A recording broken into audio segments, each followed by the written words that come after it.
Hello, everyone. Welcome, welcome, welcome.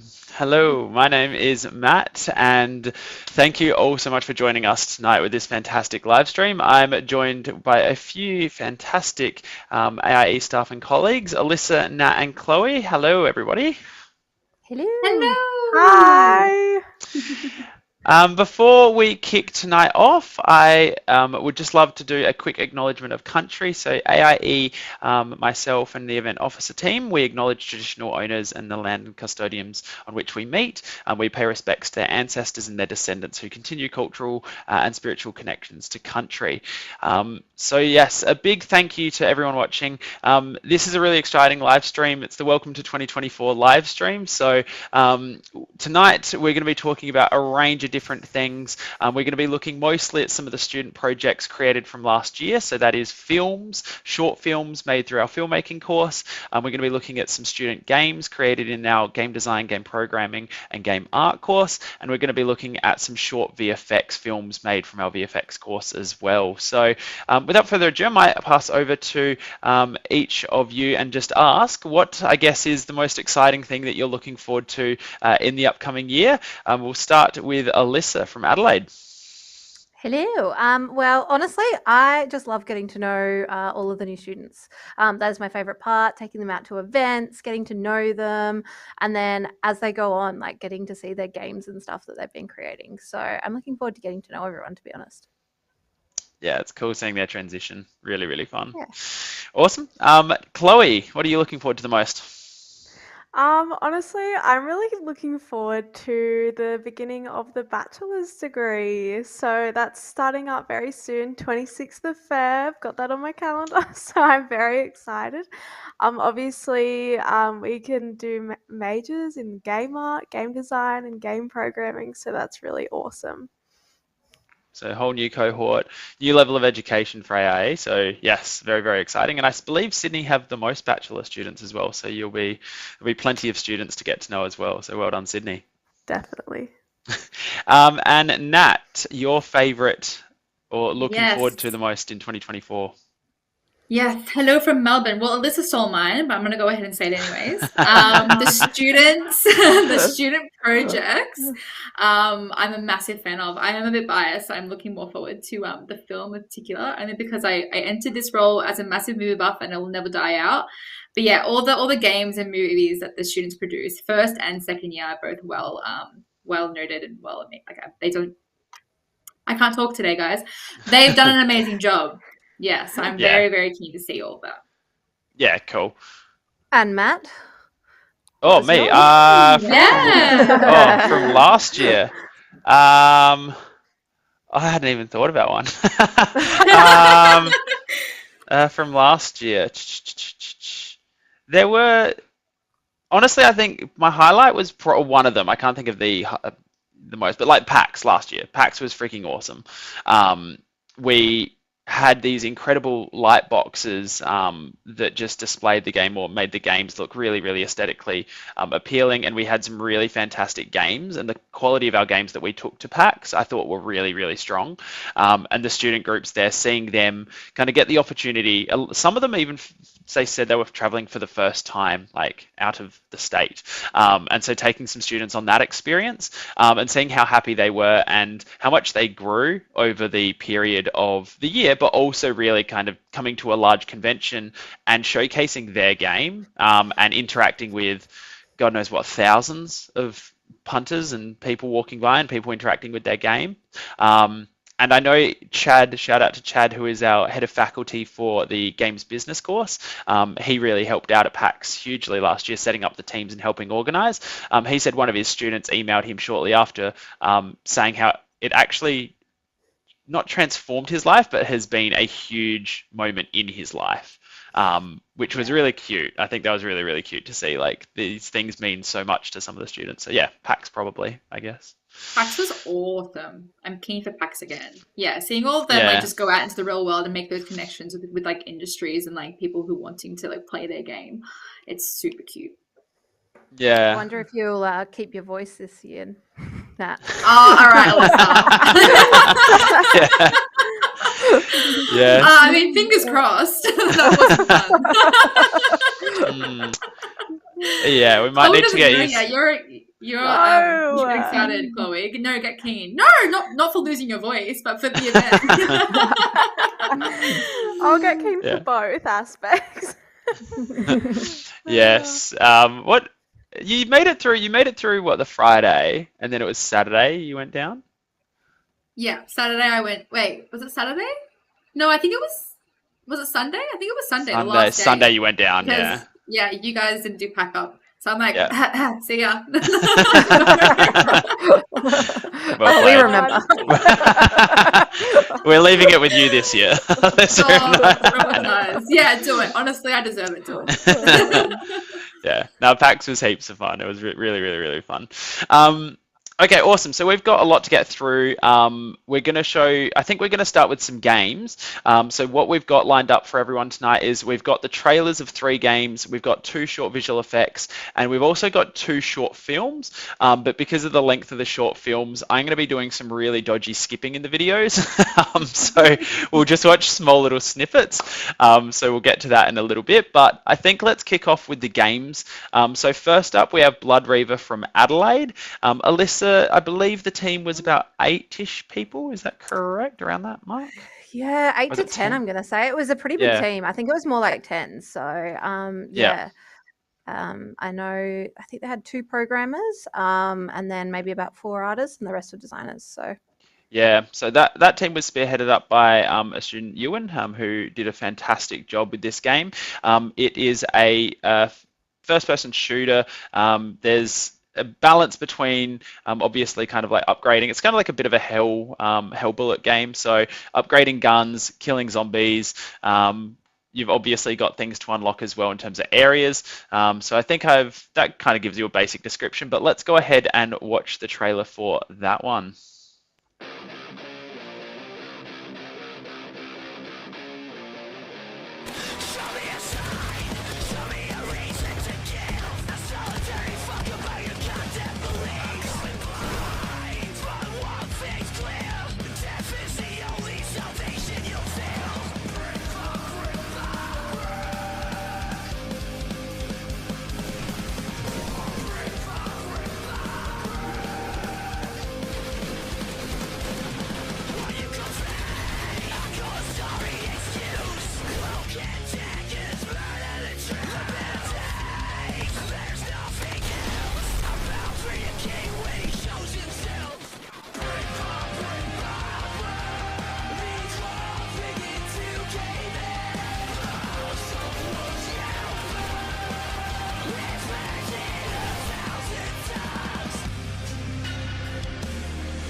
All right.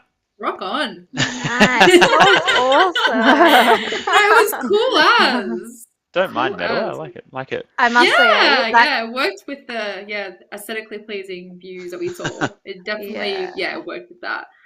But it's scary as this well. team was awesome as well. So they constantly nagged me all the time to come out to events and get people to play test their games. So they had this in the works for probably months before they actually started. They knew what they wanted to do before they started their final production.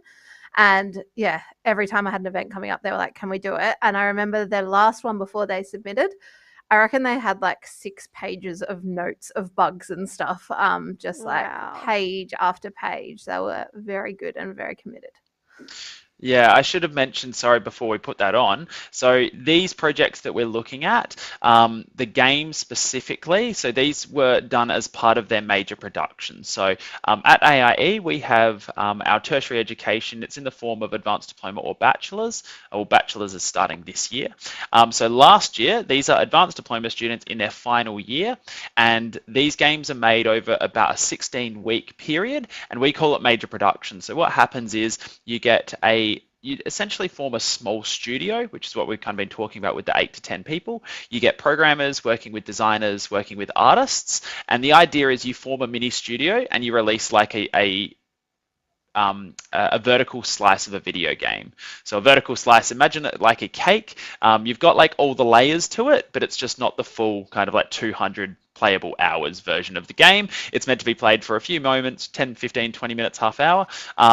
And then it's meant to essentially be used as a portfolio piece for students to get a job into industry. So that's what we're looking at today, those major project games. So Chloe, are you a first-person shooter game?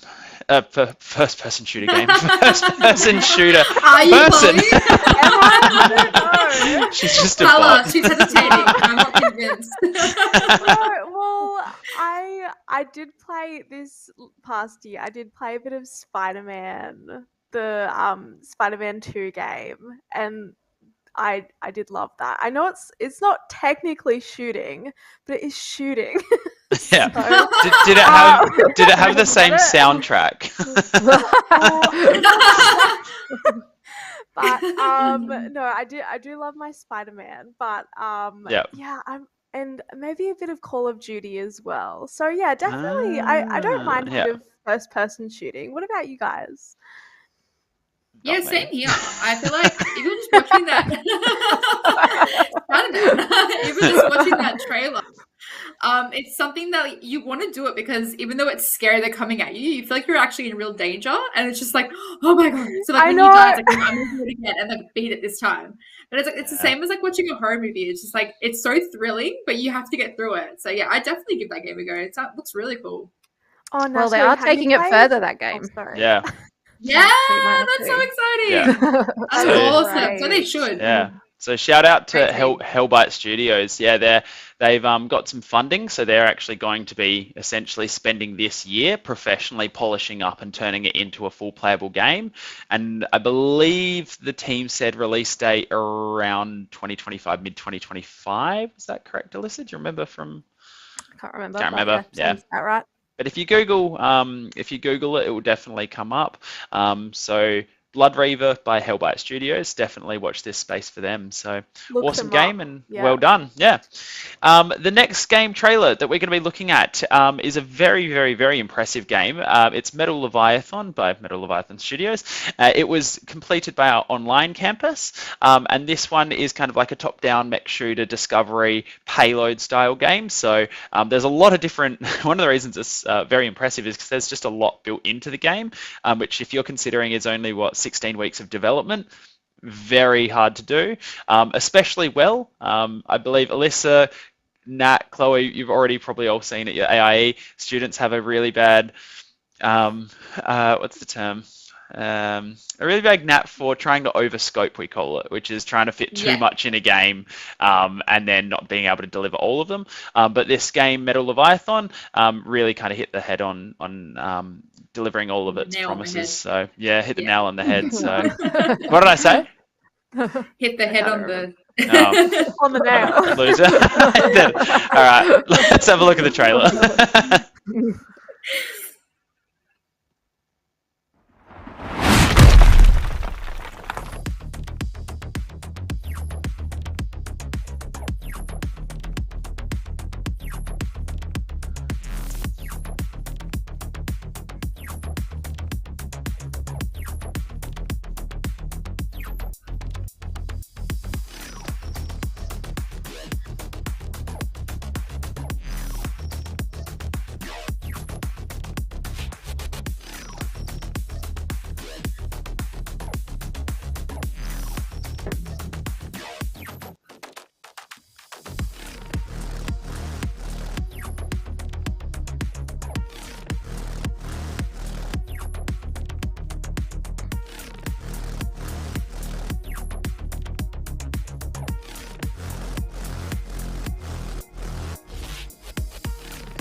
Metal Leviathan.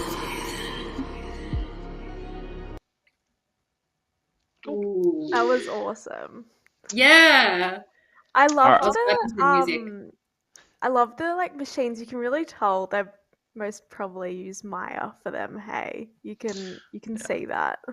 Yeah, so they'll use a heap of different software. At AIE, the most common ones we kind of use and in the industry.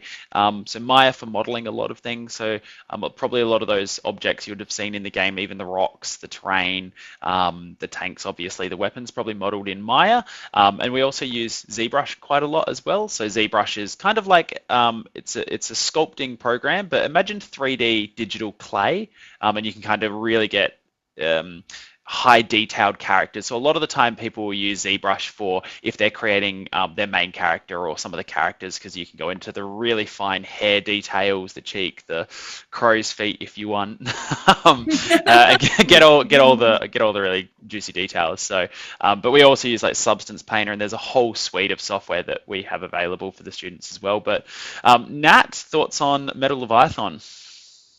Oh yeah, love it. I played that one too. No, it was so cool. It was a very different vibe to the first game we saw, but it's something that it transports you into that world, and it's like you want to be able to be playing it. But yeah, shooting all the machines and everything, trying to get the first place. Yeah, I would definitely give that one a go. Yeah. Got a bit of a shooting theme going on here. Yeah, We do. Yeah. Is the next one? No, the next one. okay. Yeah, I think I know what the next this one is is. different, isn't it? Yes, I think Chloe might. I was trying to get my background so that instead of seeing my lovely fridge and cupboard, you guys could have seen an image of the next game, because it is aesthetically amazing. But yeah, Metal Leviathan. I will say shout out to the team that made this, especially an extra shout out though. They only had, I believe, one programmer for the entire thing, and to have in as many mechanics as they did. So they had the main character that you play, he obviously switches out all sorts of different weapons. There's different tracks or tires or feet, I guess if you call, and they interact. They're different. Enemies also have different abilities as well.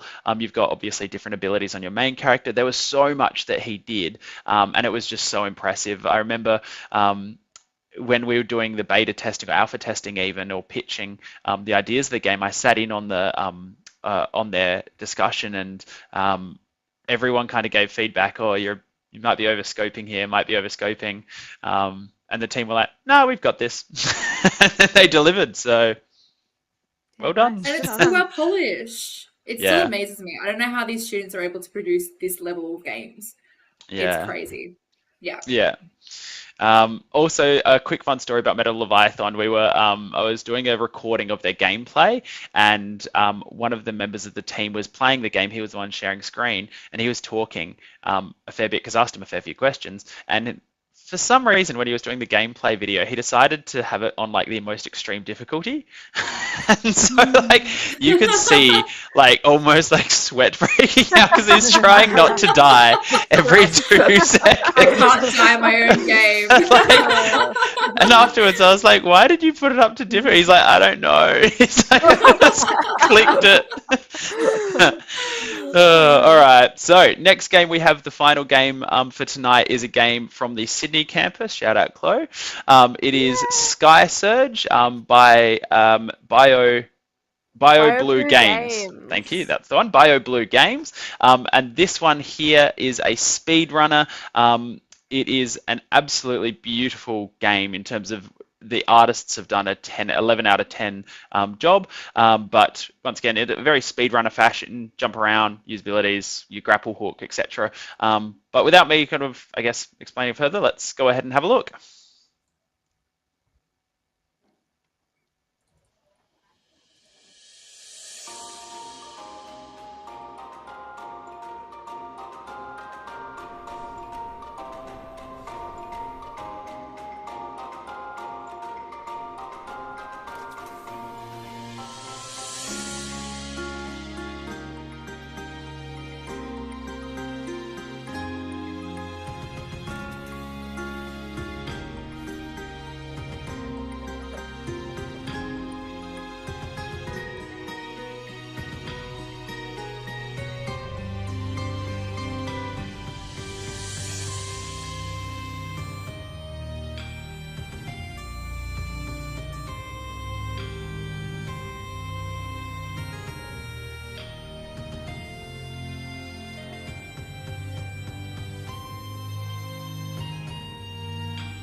Cool. Nice. That one was way more my vibe. No guns. Way more. No guns. At least I hop onto it. Yeah. Yes, Yeah, Way that more game. my Skysurge. That I game. saw it last time. Oh, on the yeah. I'm gonna that- wait until you keep talking, and then I'll keep talking over you. All right. Okay. Yeah, we'll just keep going. I was just going to say that game was quite unique in regards to speedrunning because if you saw in the trailer, there were these huge, gigantic, amazing-looking fish that kind of fly around in the level, and they fly all around the level. But the kind of unique part is you can actually not just interact with them, but you're meant to kind of use them as part of the level. So you can like use your grapple hook, grapple over to them and jump off. So it's a bit like almost like parkour style, if you will. But yeah, really, really cool and unique game coming from BioGlue Games. So awesome job. Chloe, did you have any other kind of facts, tips? How did the team? Yeah, so firstly, I want to give a shout out to each of the team members because they are all awesome. Anita, Brendan, Brody, Chloe, Paul, and Zanku. They all did amazingly. And I actually had a chat to Chloe about the game because I thought it was so cool. And she really did emphasize the whole physics of it, of the game, which is really awesome. I don't know if you guys noticed, but it when you jump onto the different kind of creatures, they kind of look like jellyfish. You kind of it's not Earth's gravity, it's a bit more mystical moon-like gravity. So that's really awesome that they've managed to program that into the game. And I think they said they were inspired by Zelda-esque kind of glowy water, beautiful imagery of that game. So that's really awesome to note as well. But yeah, they just did such an amazing job. It reminds me of Avatar. Yeah. Avatar Yeah. fans? Yeah, that kind of world. It's so cool. It has like modern features combined with like ancient ruins and puts them together and it works. Yeah, it's such a good, beautiful world they've created. Yeah. Yeah. Art is amazing as well. Yeah, definitely. I haven't seen the new Avatar yet. I think, was it Nat, you on live stream that I was speaking with last time? And I was like, I'll make it a mission to watch the new Avatar. Still haven't. Sorry. If you were talking to me, I would have said, save your money. No, but Shots fired. Shots fired. It's not a waste of money because I do think that the world is aesthetically beautiful and I can respect that. But it's just too long for me. Like, and it's just like the story. Yeah, I agree, Nat. I agree. It was a little long. Who was the Avatar 2 director? James Cameron again. Yeah, James Cameron. So takeaway from this live stream is Nat declares war on James Cameron. Yes. Is that fair to say? I think so. Sure. Yeah. I think so. Okay, cool. So we've got that was all the games. So well done. A big shout out and awesome job by all of the team members there. So next up, we're going to be looking at the visual effects movies. So these ones here are short films made by students studying their 3D animation and visual effects advanced diploma. So without further ado, we'll kind of get cracking into them. That is a little bit of a pun because the first one I'm going to be playing is one called Accornection, which is about a squirrel meeting a robot. So let's go ahead and watch.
Oh my god, I love that little thing. It's Yeah. so cute. The tail love- looks so fluffy as well. I love the sound effects. The sound effects of the squirrel, like it's so cute.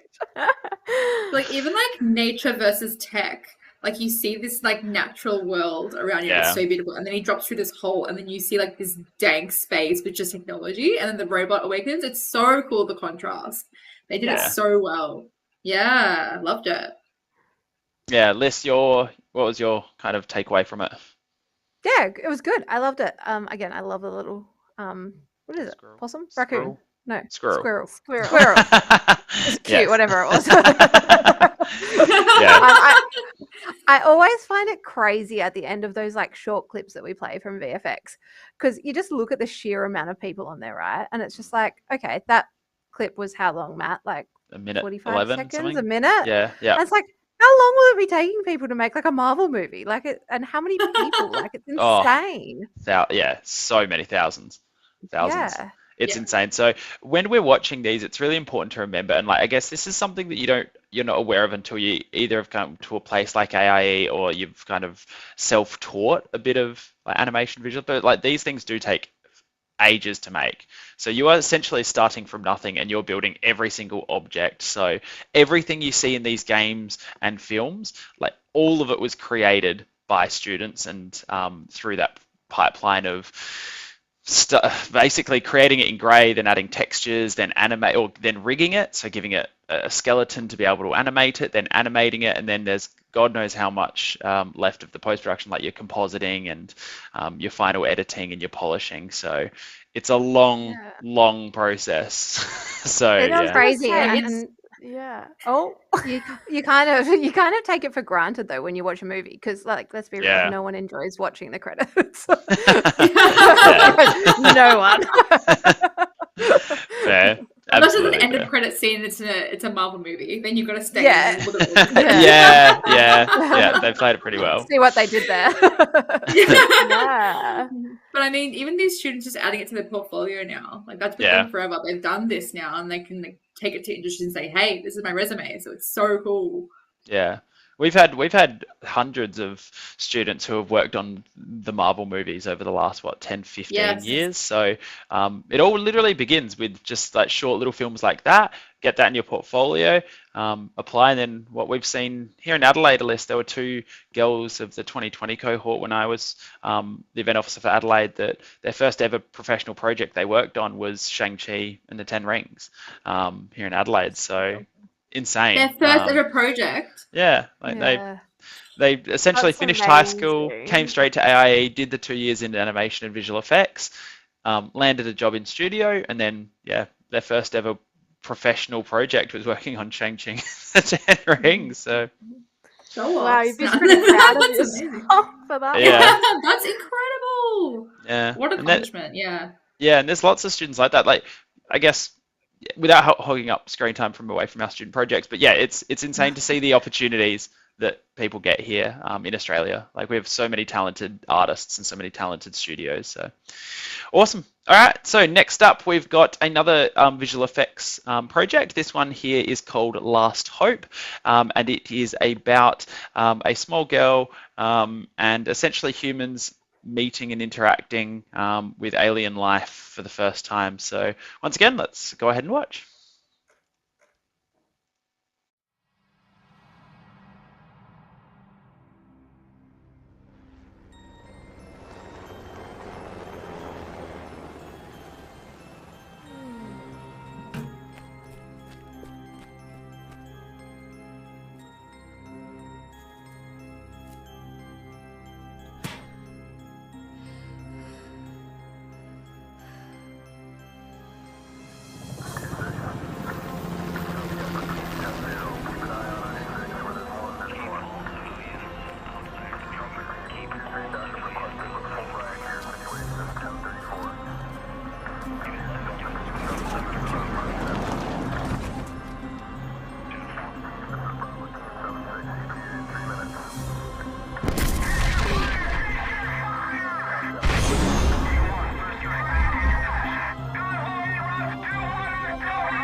Cool. That is one powerful flower. Flower power. Who knew? Who knew Adele would do that, guys? Amazing. I loved that. I feel like it would have been really hard to create a human, like to make it look Yeah. like the mechanics and all the moving parts and the art. And yeah, I think that'd be really difficult. So they did an amazing job. Yeah, and I thought the backdrop as well, the environment was giving like, has anyone seen The Martian? Like that Yes. movie where the Yeah. guy's stuck on Yes. Mars. It was giving Yeah. like that kind of vibe. Yeah. Yeah. Yeah. Nat, your takeaway? Even the lighting. I love the character being bathed in that green lighting when the spaceship landed, which is like, it wouldn't have been an easy task. I was looking at the credits for once, Alyssa, and I was like, I'm trying to remember his names. I think it I was love- Jared, Luke, and Ethan that I remember. But yeah, shout out to them. The lighting was awesome. Killed it, guys. Well done. Yeah. No, that was an awesome visual effects. And once again, just like the amount of work that goes into it is insane. So Oh, to be able to create that. Now that one was a 2-minute 22 video. So once again, only 16 weeks though, to essentially plan, create, get it all through the pipeline and to be able to end up with a product that high quality. So well done, very well done. So looking forward to this year's games and visual effects. Next up, now we do have 2 short films. So in at AIE, I should say, we've got our filmmaking course. So these ones here, we get a range of filmmakers, and what the filmmaking course looks like at AIE. Actually, you know what, I was going to explain this, but I know, Nat, you love film, so I feel like I'm taking this away from you. Do you want to talk a little bit about like the Yes. filmmaking course? Like what would a student expect if you're doing a filmmaking course? Thank you, Matt. Thank you. So filmmaking course, super hands-on. The first few weeks, the trainer will teach all the students like how to use resources, go through the content, talk about the projects they'll be making, and then after that, it's hit the ground running. You know, it's going to be like movie after movie. I've spoken to the trainer in Melbourne, and they're aiming for a movie every week. So it's super cool to be able to produce like Whoa. a short movie like that. And even like they had a movie where they can say like, let's see what we can do out of a day. But it just shows you like how many projects you'll be able to produce like at the end of your course. It's a 2-year course as well at the advanced diploma. Yeah. But I mean, very, very little theory work. Obviously you'll be trained, but after that, it's just creating movie after movie after movie. So I love the filmmaking course. Yeah. And it culminates with a really special event at the end of the year, which is our kind of red carpet event. I might pass over Yes. Alyssa. What was Adelaide's red carpet event last year, and what was your experience of it? Yeah, it was super cool. So we did one event for the first years and one event for the second years. Matt, I can't remember on the exact numbers, but the first year's got something like 260 people attending the theatre Yeah, or it's something. a fair Like few it hundred. was, Yeah. yeah, it was huge. So they could invite all their friends, their family, whatever. And basically we just played all of the short films. So it's an awesome event, and also like really cool, like if you're, I guess, a young up and coming filmmaker, to actually see your stuff on like a big screen, rather than just watching it on, you know, the Macs that we have here or something. You can see it like in a cinema. Yeah. So rent out a cinema, roll the carpet. Yeah, Chloe, you're gonna love it. It's a really, really awesome night. Definitely bring the popcorn. I know that there were a few beers drunk from my end, and a lot of other ends. But just seeing kind of like for the whole year, you just see them filmmakers are almost in like crunch mode, like the entire year. They've just got, as you said, now they're producing, the output is insane. So they're just making so many films. So you kind of never see them get to quote unquote like stop and smell the roses until that event, and then that's when they're finally like, hey, look at all this we've done. So absorb it all. Yeah, that was me. Yeah, they pointed at it. Look at that scene. That's what I did. It's super cool. Yeah. All right, so the 2 short films we're going to look at, first up is one called Persevere. So this one is about a Paralympian here in Australia. So it's a documentary. Now, in saying that, it is, once again, a 6-minute short film, and we're not going to have the opportunity to kind of watch the full amount of it. So I'm just going to essentially kind of skip through parts. Now, if you're a filmmaker watching this, you're probably going to hate me for it. Like, you need to tell the whole story, and I haven't selected the right parts. But that's the point, right? We want to just show you small little snippets to get you excited, because if you do want to watch the rest of them, or watch some more films, like, get in touch with AIE, because we do have things like the red carpet event. We've got all sorts of events which we showcase these, and I'm not going to spoil the surprise just yet, but the next film we're going to show as well after service, there are some other places, such as festivals, that you can watch them as well. So I might chuck on Persevere, and keep in mind I am going to be skipping through this a little bit, so it's not dodgy editing work by the filmmaker, it's dodgy work at the back end by me. So enjoy.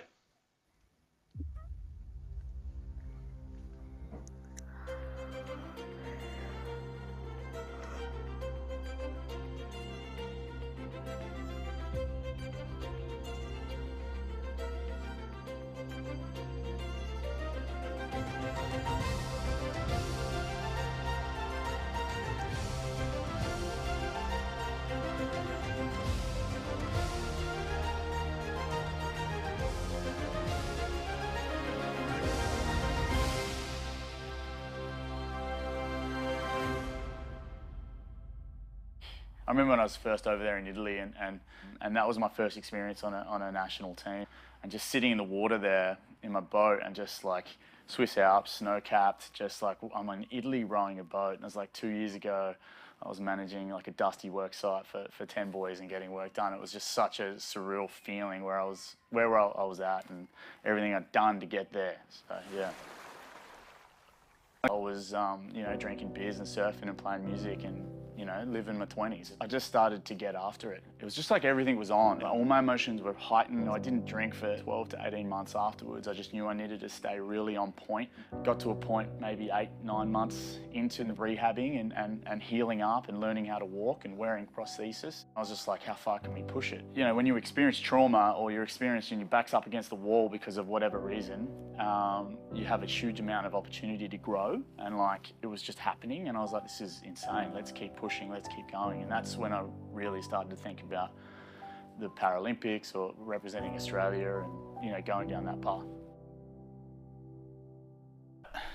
All that is the talk and the headset stuff, mindset stuff, but it's like you still got to do the work every day. If you want to eat good and get healthy, you got to do it every day. You can have a blowout every now and then, love a blowout, but like, so they're the sort of things that I kind of try and tell. And also that we're all learning still.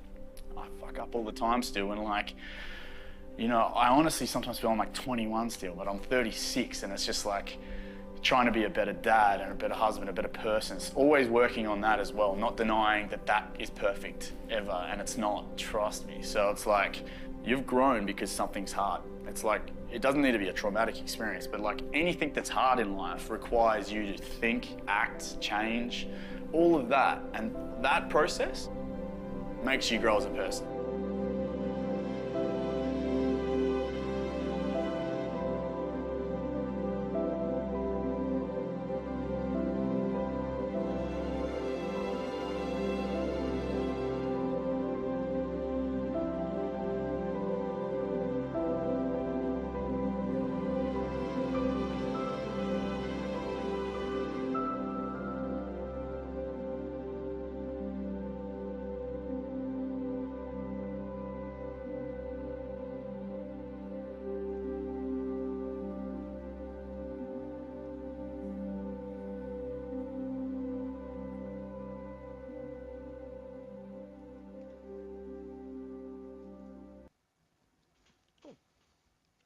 All How good right. is Adelaide, guys? How pretty is it?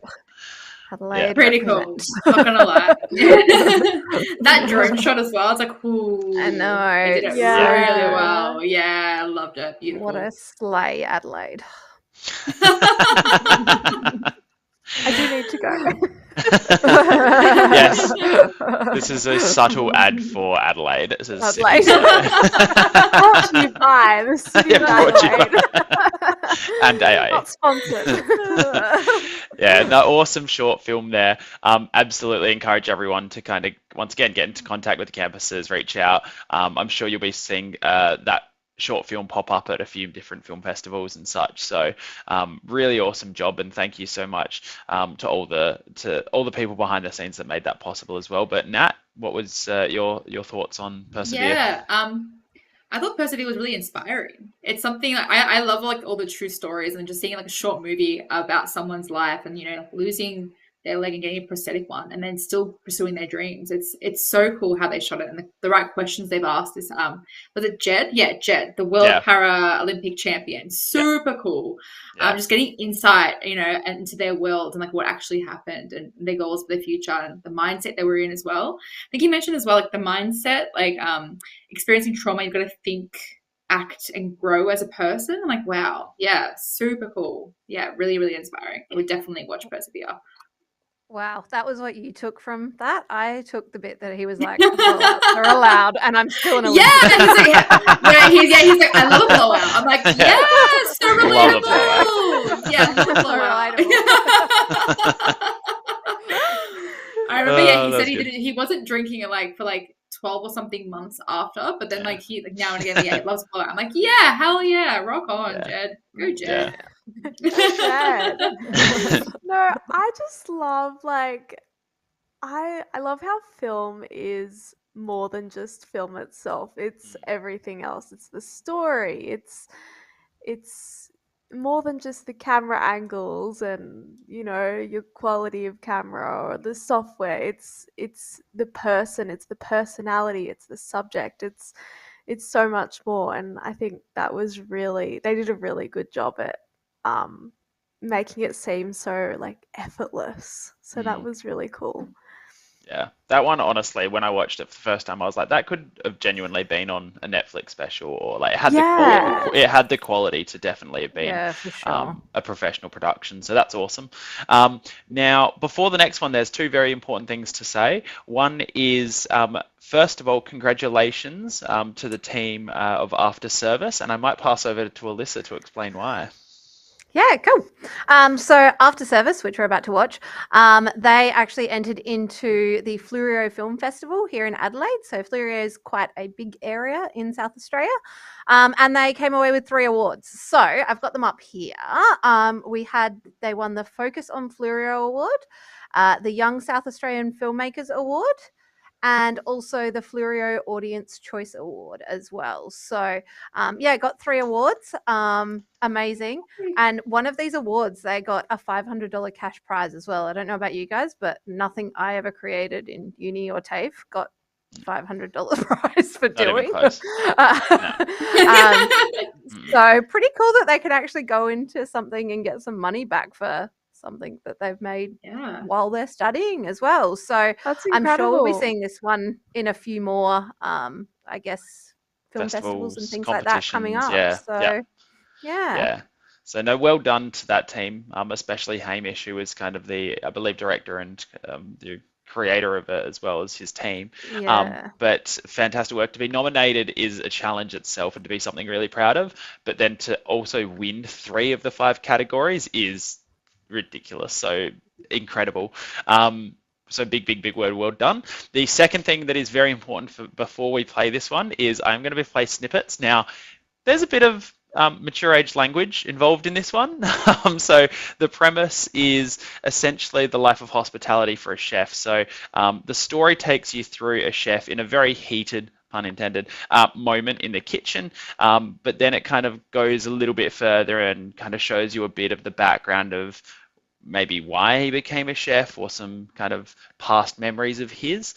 So you're not going to get the full story because it is an 8-minute video that we're going to cut into probably about 2 minutes. But please do be aware, if you are sensitive to language, probably maybe go grab yourself a drink during this time. But without further ado, let's go ahead and watch.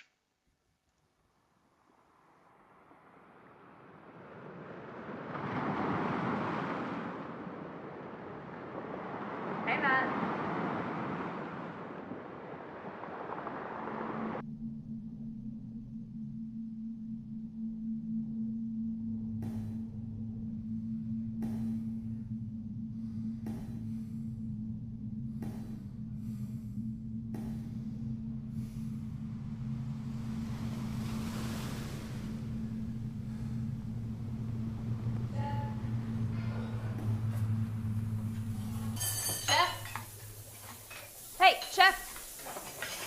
You good?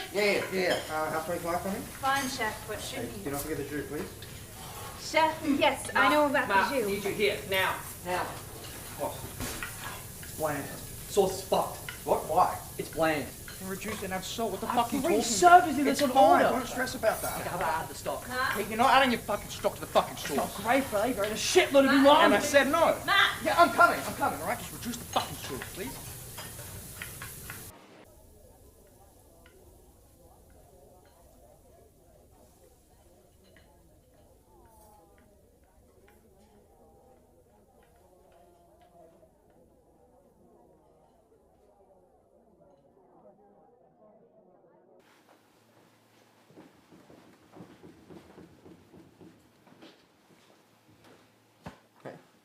Hey. Good.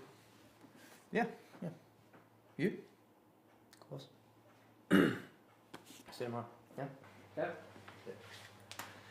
You working tomorrow? Mm-hmm. See you tomorrow. Oi.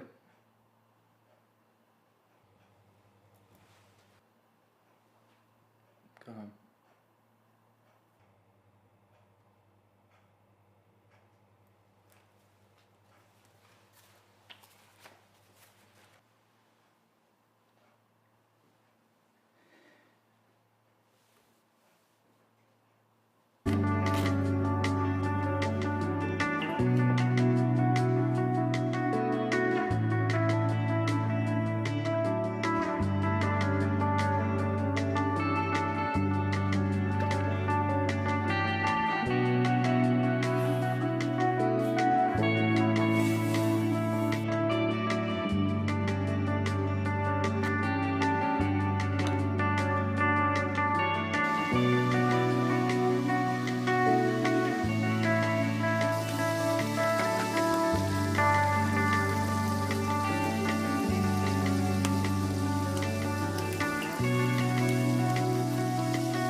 Love that. Apologies. I feel bad Turning on talking microphones. because I keep looking at everyone else. Okay. It gave me like really like nostalgic vibes. I think that's what it was meant to be. But yeah, I liked the filter that they put over the kind of flashbacks. It was really, really clever, the way that they've portrayed that. Yeah, Yeah. it makes you realize it's a flashback when it's a different filter. It's like, okay, this isn't present time. It's like past. It gave me like A24 at the start, like it started like a horror movie. Like I was just like, ooh, like yeah, I'm like, ooh, what's gonna happen here? But the horror didn't start until the kitchen, like, in terms of like during the service. But I think like that's the point, like, you know, after service, like during the service, you see how stressed out everyone is. You know, especially like the main character Matt. Yeah, he's so overwhelmed and so stressed out, and it's only until the service ends where all this like calm vibe washes over everyone else, and he starts to think about like his time at the beach and his time like with his mum and his mum's cooking, and then you realize like why he's actually doing it in the first place. So it's easy to forget in those stressful situations. But you know, after service comes, like, I'm doing it because I love it, and that's the passion behind it. So I think they portray that message really, really, really well in that movie. Yeah, if you watch the full movie as well, every scene that you've just kind of watched goes a bit deeper as well. I definitely cut out probably the most heated part of the kitchen scene. There were definitely a few more F-bombs that flew around. And as well as, I believe he even throws a pan. So, but didn't want to spoil it all. But yeah, it's really hard to kind of tell a story that hits quite hard, but like in a very, very, very short amount of time. And I think that a lot of hospitality people or people who have been around and worked in that industry would watch that and probably feel something. So like, that's PTSD. Yeah. That was me. Watching it, I was like, oh, the trauma. It's too real. Yeah. Have you guys seen The Bear as well? It reminded me of The Bear. That's a really cool TV show. It's a cooking show on Disney Plus, but it goes through like the ins and outs of like being a chef and all the stresses and pressures that come with it. I guess, like, you know, like with food, there's no take back series. Like, you just got to start again. Like, you know, if it's wrong, and you want to get that good reputation of being the best, and it's a long road to get there. So really, really cool. Highly recommend. But yeah, watch this one first. Yeah. Nice. Yeah. Or what about Gordon Ramsay? I don't know. Yeah, he's thrown a few pots in his time. Hell's Kitchen. Yeah, no, really that just a few, not too many. Yeah. No, that was incredible, that film. I loved it. So well done, well done to Hamish. So that wraps up all of our projects from last year that we were going to be looking at. So a huge congratulations to everyone that was involved, and a massive congratulations to everyone whose projects we didn't show as well, because we have such an archive now and such a huge collection of work from last year. Such high quality coming out from 2023 as well. So we're definitely going to be looking at, and many people have already been hired in studio. So seeing how exciting it will be once they actually kind of get their hands on a bigger project and a larger project in a professional studio. So keen to see a lot of our students grow and create some pretty awesome artwork for everyone. So big thank you. And next up, so we only have about 5 minutes left, but the last part of this live stream is we are going to be doing a very quick run through and snapshot of the Australian games industry and film industry as well. So for anyone who is looking at becoming a game developer, filmmaker, visual effects artist, or working in the creative industries, what does the landscape look like here in Australia? So once again, without further ado, let's bring up a few little key mark points for the Australian games industry from 2023 and moving forwards. So what we'll do is 4 points. There's 4 people here. Seems fitting. So we'll go with the Digital Games Tax Offset, the DGTO, which was released last year. So this is going to play a huge role of the Australian games industry.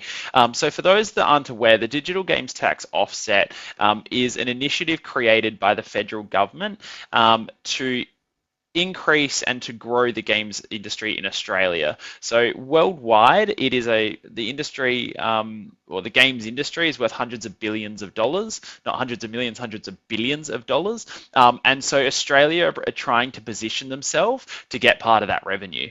And so what the government have done is they've recognized the games industry as a really lucrative and healthy and growing industry. And so they want more Australians to get involved. So they've set up the digital tax or games tax offset, which allows large studios to essentially claim back through the tax offset expenses on their projects. So what that really kind of translates to in layman's is we are incentivizing large AAA studios internationally to come to Australia, set up studios, hire hundreds of Australians to work in that studio, so artists, programmers, designers, etc. And they will be able to get kickbacks from the government for doing so. So we've seen this in the film industry from 2008 when they did this, and it helped grow the industry tremendously. And so we now, as of the last year where the tax rebate was announced, we're now going to be expecting that growth moving forwards. So we're going to be needing a lot of staff members in the next 5, 10, 15, 20 years to help fill these positions.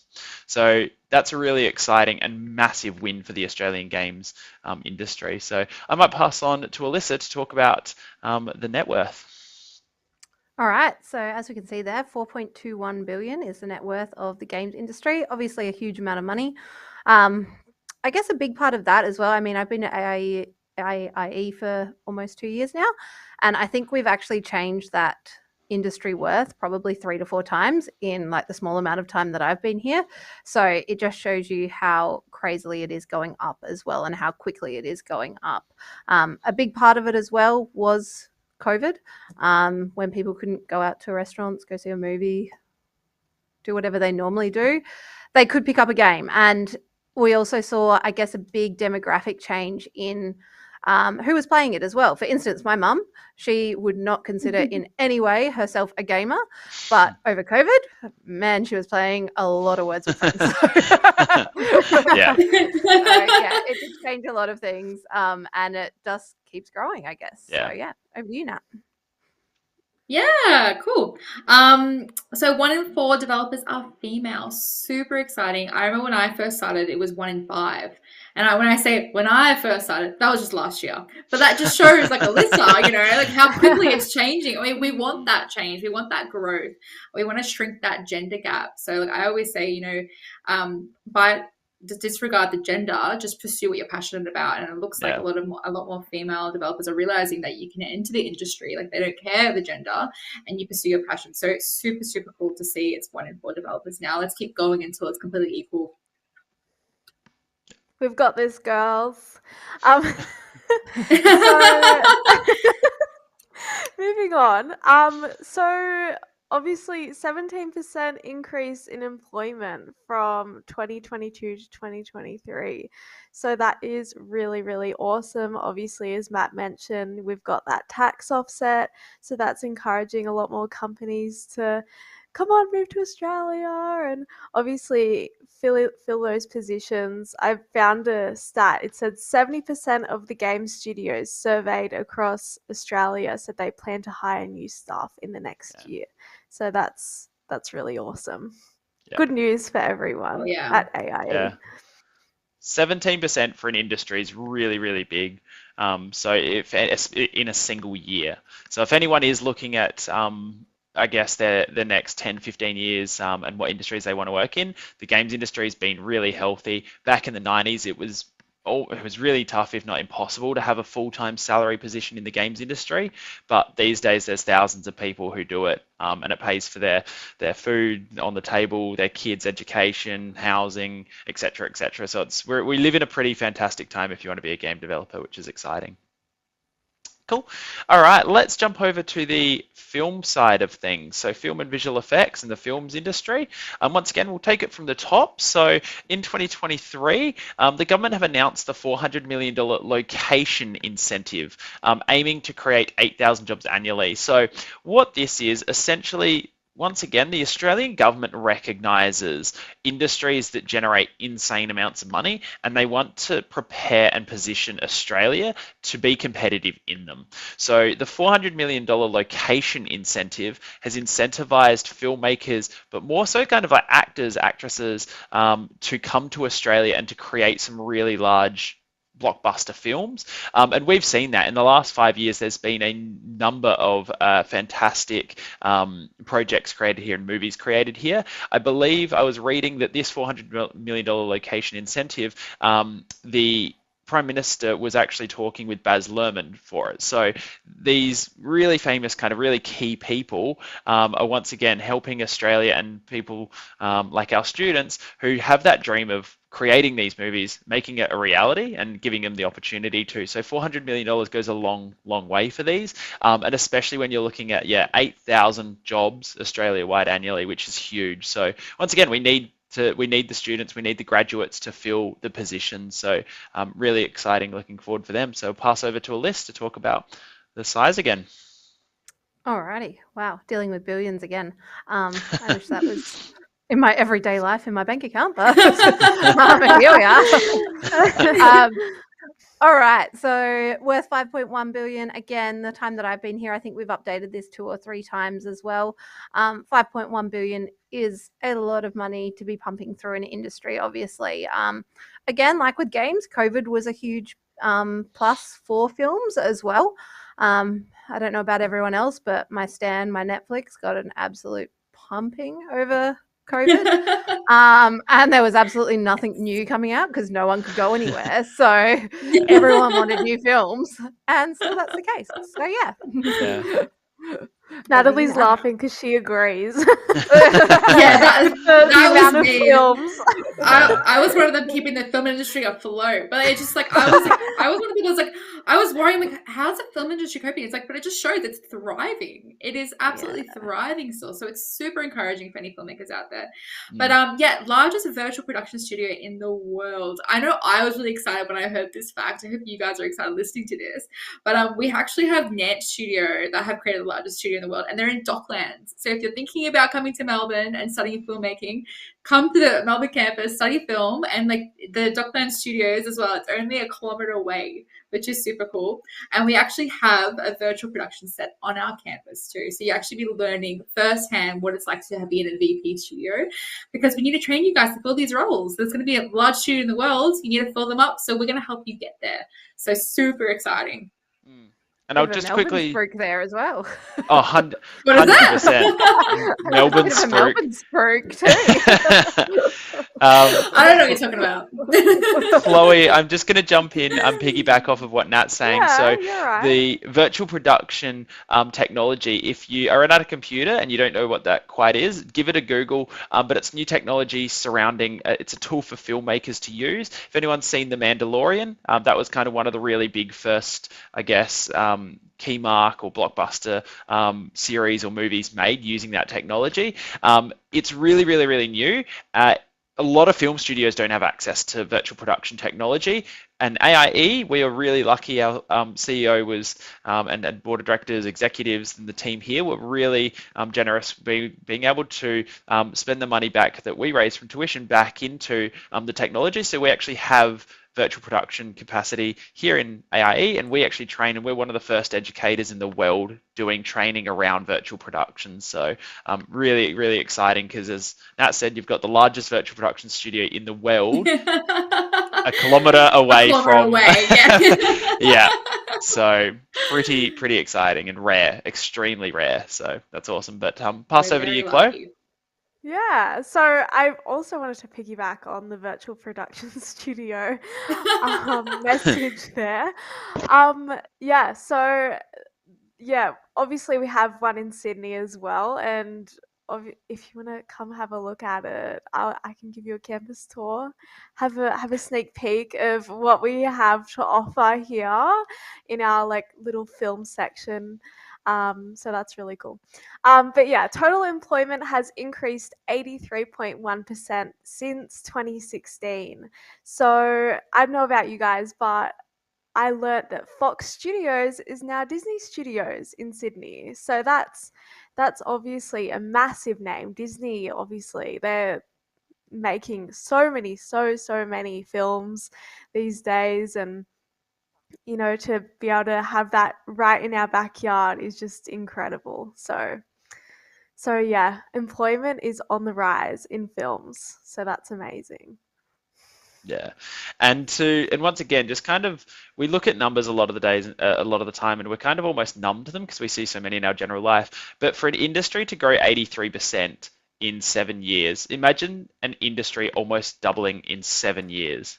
Like that is actually insane. So to see Yeah. that rapid growth is awesome. And once again, it's a really, really, really fantastic time to be a filmmaker or a budding filmmaker or someone interested in filmmaking, because the career opportunities currently, let alone another 10, 15 years, are going to be incredible. So we're really, really excited to see them. So thank you so much, team, for sharing those. That brings us to the end of all of that. So that's a quick snapshot of the games industry and film industry. And we have definitely gone over time, but that's okay, because the information, I think, was worth it, and we are really excited for 2024. But before we finish up, I might just bring up the website, and which lovely event officer would like to talk to us a little bit about the website? First in, first serves for this. I think we're gonna have to fight each other. Go, Nat. You spoke first. Take us around. All right. Alrighty. On your left-hand side, you can see a little tab, has all these amazing things. So courses, so all the really cool streams you can go through, see which one fits and resonates with you guys more. If you click onto them as well, you can see like beginner courses, intro, career, and start your own studio as well. And you can click onto those, get some more details from there. Pretty much one-stop shop with our website. Showcase as well if you want to see some more amazing projects that our students have worked on.